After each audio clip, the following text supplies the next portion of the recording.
Hola.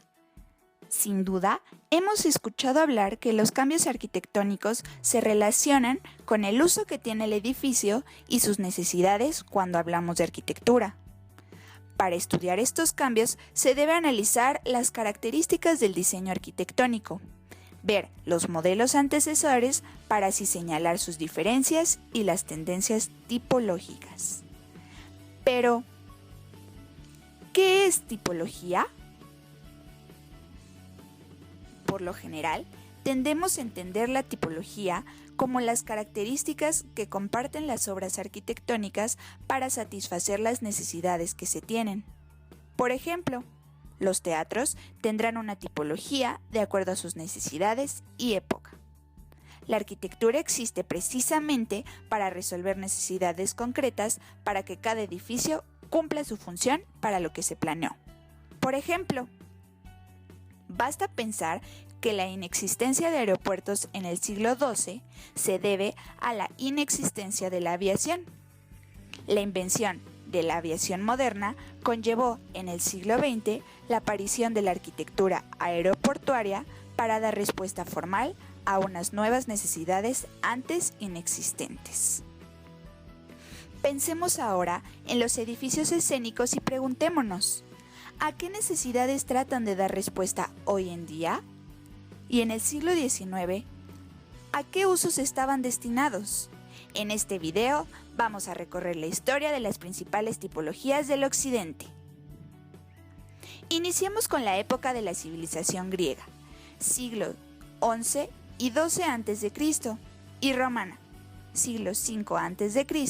y V después de Cristo, donde los edificios teatrales eran usados para actividades musicales, literarias, de entretenimiento como representaciones, declamación, entre otras, y políticas como asambleas o actividades promocionales. Por lo que los recintos tenían que ser de gran capacidad y debían tener las condiciones para que el público viera y escuchara lo que sucede en escena. Las edificaciones eran al aire libre, adaptando colinas, montañas o depresiones para aprovechar sus pendientes, siendo la piedra el material principal. Algunas de las características que se encontraron en las edificaciones de las civilizaciones griegas y romanas son: eje de simetría longitudinal. Este estaba en la mayoría de los edificios, a menos que las condiciones no lo permitieran. Comprendamos que las actividades escénicas tienen un eje direccional definido por el plano vertical, que es responsable que nuestra voz y gestos tengan dirección y sentido, por lo que el público siempre desea sentarse frente a los actores o músicos para ver y oír mejor.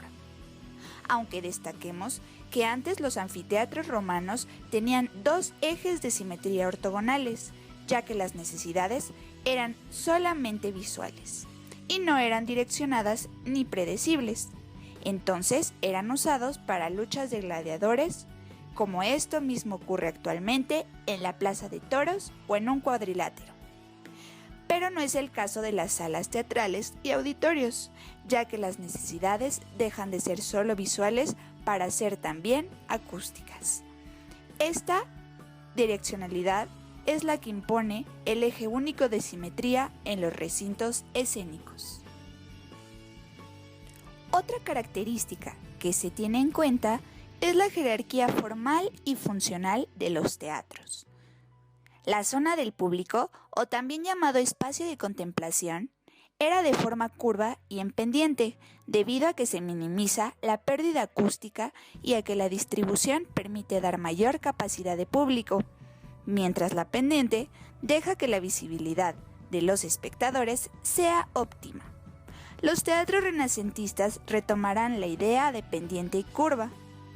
La zona de los actores o espacio de representación tiene mayor elevación que la zona de público, para que el público tenga mejor visibilidad y que el sonido emitido por los actores y músicos llegue a los espectadores en su totalidad. Poco después, tras la dominación romana en Occidente, hubo un periodo de varios siglos donde el desarrollo social, político y religioso en Europa dejó de lado el interés a la realización de obras escénicas, por lo que hubo un estancamiento de las tipologías arquitectónicas teatrales. Aunque, después de varios siglos, al llegar el humanismo italiano renacentista, las artes y pensamientos vuelven su mirada a Grecia y Roma, por los valores culturales como el equilibrio, serenidad, orden que habían regido la vida, y arte en la antigüedad y proporción. De esta manera, los grandes salones y patios de palacios comienzan a ser usados para representaciones teatrales, pero no será hasta finales del Renacimiento cuando al norte de Italia la arquitectura teatral vuelve tras más de un milenio de estancamiento y olvido tipológico. Veamos ahora los teatros renacentistas italianos. Ellos retoman varias ideas de los recintos clásicos, mientras que a la vez incorporan novedosas tipologías.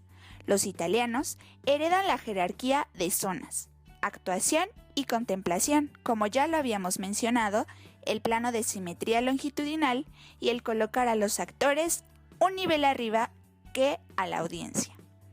Pero las nuevas características morfológicas del teatro renacentista son edificios cubiertos, siendo muy diferente a la tipología teatral clásica al aire libre. Dimensiones reducidas y capacidad de público menor al de los teatros de la antigüedad. Gradas de público en forma curva. Son de herencia clásica que será reinterpretada continuamente a lo largo de 3 siglos, dando lugar a una multitud de formas geométricas curvas. El frente escénico fijo, al modo clásico, que poco a poco irá avanzando hacia los grandes escenarios vacíos del siglo XVIII, en los que la ambientación teatral, los decorados y los efectos escénicos concentrarán el protagonismo visual del público. Destaquemos que en el tema de materiales constructivos, el predominio de los acabados interiores eran en madera, lo cual afecta de forma directa a las condiciones acústicas de los recintos.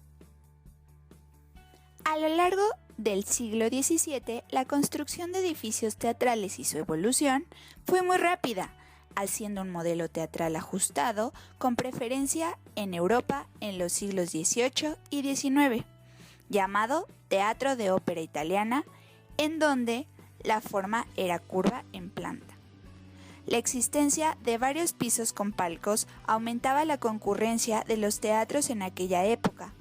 Algunos coliseos operísticos alcanzaron hasta 6 niveles en palcos. Foso orquestal, donde la orquesta está un piso más abajo que el escenario, ocupando un lugar intermediario entre el público y la escena, quedando a la vista el director que coordina el conjunto, y el techo plano. Los diseños geométricos más usados en planta arquitectónica fueron forma elíptica, que fue adoptada debido a que esta forma es más favorable para una correcta acústica y una adecuación de la visión, diseñando un teatro ideal de acuerdo a los postulados ideológicos. La forma circular y la forma de herradura, que fue una de las más presentes en los siglos XVIII y XIX, dando origen a algunos de los que aún hoy en día siguen siendo los más bellos coliseos operísticos a nivel mundial. Un ejemplo es el Teatro de la Scala de Milán, 1778. Adentrémonos ahora al siglo XIX. Las necesidades acústicas de cada género escénico y musical serán diferentes, quedando delimitado el ámbito arquitectónico natural de cada género. La ópera y el teatro seguirán compartiendo recintos. Al mismo tiempo, la importancia de la música sinfónica y de cámara que va creciendo hará que ocupe una nueva tipología arquitectónica: los auditorios. La música sinfónica del romanticismo tendrá lugar en grandes auditorios de planta rectangular del siglo XIX, que aún en día tiene una acústica óptima. La tipología de los auditorios nace como evolución de los salones cortesanos del siglo XVIII, que se aleja de las tipologías teatrales, ya que su razón de ser es la música sinfónica pura, desprovista de toda escenografía. El género de la ópera alcanzó su apogeo en el siglo XIX, periodo donde los teatros de ópera italiana alcanzaron todos los rincones del mundo occidental. Aunque tuvo una gran repercusión en tipologías posteriores, en la segunda mitad del siglo XIX se desvirtuó por quitar dos de sus principales postulados, la planta en herradura y la superposición de palcos en altura. Se trata del modelo codificado por el compositor Richard Wagner y el arquitecto Oro Brownwood. Este modelo es el teatro Festspielhaus de Bayreuth de 1876, que contenía una sala operística en forma de cuña o abanico, donde se obtiene una gran concurrencia por su correcta visibilidad para el público. El modelo wagneriano tuvo una gran repercusión en numerosas salas del siglo XX, inspirándose en su formato. El foso orquestal es de las mayores dimensiones, ocultándose al público con una colocación de una concha acústica, enfocando sus flexiones sonoras al escenario para tener un adecuado equilibrio entre los cantantes y la gran orquesta sinfónica. Para Wagner, la función social y estética del arte y el arte en sí mismo están por encima de ningún otro valor, focalizando la atención sobre la música y la escena, sobre la obra de arte que se viene a contemplar.